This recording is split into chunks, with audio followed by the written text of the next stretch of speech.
बिस्मिल्लाहिर्रहमानिर्रहीम। वो कौन था? मेरा नाम खुर्शीद भट्ट है। मैं अपने घर की बैठक में करियाने की एक छोटी सी दुकान खोली हुई है। लोगों के ख्याल में मैं काफ़ी बुज़दिल आदमी हूँ। जिन्नों भूतों के वाक़यात से बहुत डरता हूँ।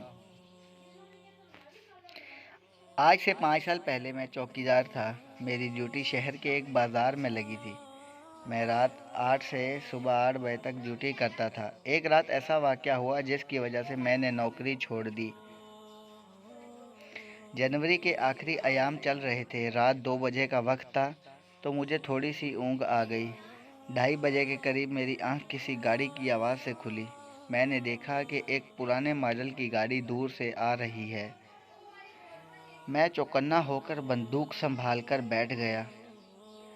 गाड़ी मेरे करीब से गुजरी तो मैंने गाड़ी और गाड़ी वाले का जायज़ा लिया।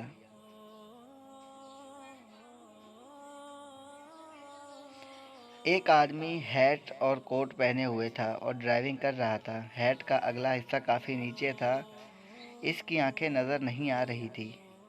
गाड़ी में कोई और फर्द सवार नहीं था। थोड़ी दूर जाकर इस आदमी ने गाड़ी रोक दी। वो गाड़ी से उतरा और मेरी तरफ देखकर उंगली से मुझे अपने करीब आने का इशारा किया। जब मैं इसके करीब गया तो अचानक इस आदमी का कद बुलंद होना शुरू हो गया और चंद सेकंड के अंदर इस आदमी का कद इतना बढ़ गया कि दुकानों की छतों से भी कई फीट ऊपर चले गया। और फिर अचानक इस आदमी ने मेरी तरफ गर्दन मोड़ी। खौफ के मारे गूंगी बंद गई थी। ऐसा लगता था जैसे अभी मेरी मौत वाक़या हो जाएगी। मेरे हाथ पैर ठंडे बर्फ़ हो गए थे। इसने मेरी तरफ देखा। इसकी आंखें चवन्ने की तरह सफ़ेद थी। मैंने ज़ोरदार चीख मारी और जल्दी से साथ वाली गली में घुस गया। इसने मेरे कंधे की तरफ अपना हाथ बढ़ाया। मैं अपना पूरा जोर लगाकर भागता चला गया। पीछे से ऐसी आवाज़ें आ रही थी जैसे कोई खूंखार जानवर गुर्रा रहा हो। एक दफ़ा आवाज़ आई, तुम्हारे पैसे गिर गए हैं, आओ ये ले लो और फिर चले जाओ। लेकिन मुझे पता था कि ये सब धोखा है। वो शैतानी मखलूक मुझे अपने शिकंजे में जकड़ना चाहती है। मैं गलियों में भागता रहा। आखिर कुछ मिनट बाद अपने घर के दरवाजे पर था। मैंने इधर उधर दरवाजे को पीटा, साथ साथ बचाओ बचाओ की आवाज़ भी लगाई। मेरे जहन में था कि अगर वो शैतानी मखलूक मेरे पीछे आ भी गई तो बहुत से लोगों को देखकर भाग जाएगी। मेरी कोशिश रायगा नहीं गई। मोहल्ले के कई अफराद मेरा शोर सुनकर दरवाज़ा खोलकर गली में आ गए। मेरी बीवी ने जल्दी दरवाज़ा खोल दिया। मैं बेदम होकर अंदर गिर पड़ा।